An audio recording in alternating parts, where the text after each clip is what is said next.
want to talk a little bit about repetitively throwing a ball for a dog. So it's something that I generally won't recommend.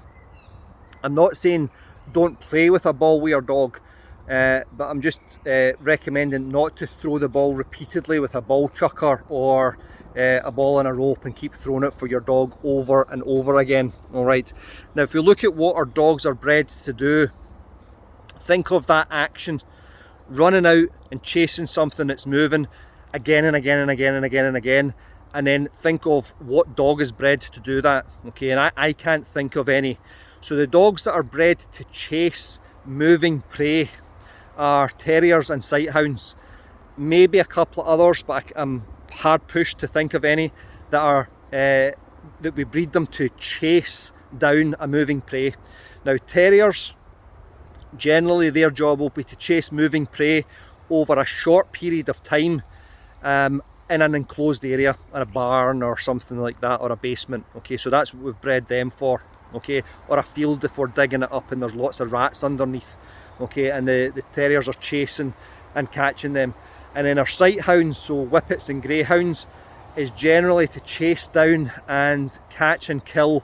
And this is without any moral judgment or comment on any of these behaviours. Okay, but sighthounds are then to chase down and kill one moving prey. Okay, so we send out two greyhounds or whippets or lurchers against a hare, and they chase that down and kill it, and then they rest. Okay, so even that action of throwing a ball doesn't look like chasing a rabbit, because the rabbit's going to move left and right, or the hare's going to move left and right.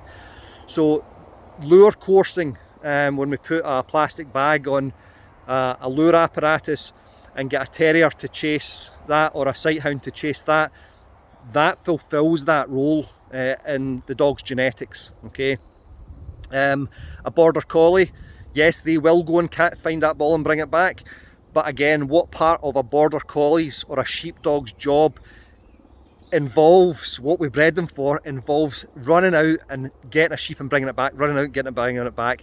They're there to herd, and that behaviour of going out to bring it back is when we've made a mistake or the dog's made a mistake. Okay, so those behaviours, if we're doing things right, when we're working dogs around sheep, should be rare. Okay, spaniels, that's the other one. Spaniels enjoy chasing a toy, and retrievers, and everybody's like, well, the dog's retrieving. Okay, gun dogs are not bred to chase moving prey. Now they will if we botch the shot and we don't kill the bird. Okay, but the retrieving breeds, or the breeds that go out and bring the bird back, so the spaniels, HPR breeds like Vizslas and Weimaraner's and German pointers, and retrievers, okay, their job, what we have bred them for, is to retrieve a stationary object. Okay, so the bird flies up, we shoot it, the bird falls down, the dog marks where it has fallen down and goes out and searches and retrieves a stationary object. So again, none of that is about chase. Okay, so that's the background of why we shouldn't be, why we haven't bred our dogs to do these things. Now, what also happens, and dog physios, canine physios will tell you this, that repetitive strain injury is not good for them.